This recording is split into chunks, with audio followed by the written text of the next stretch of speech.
حاجی بی ام و ایکس فان. شاید بی ام و ایکس فان مثل یه سری ایکستریای مدل پایین از اون بی ام واست که هر کی میبینه فکر میکنه تو پولداری، در حالی که اصلا قیمتی نداره. ریموتشون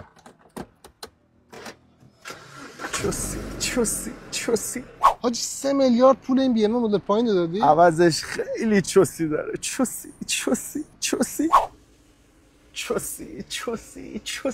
چرا ما بی ام و هم خریدیم کسی به ما پا نمیده؟ چرا؟ ارور برق میده، ارور گیر بوکس، ارور. شاید آب خورده، ارور ای بی اس میده، روشن نمیشه. من از داشتی بی ام و مدل پایین گرفتی. چوسی.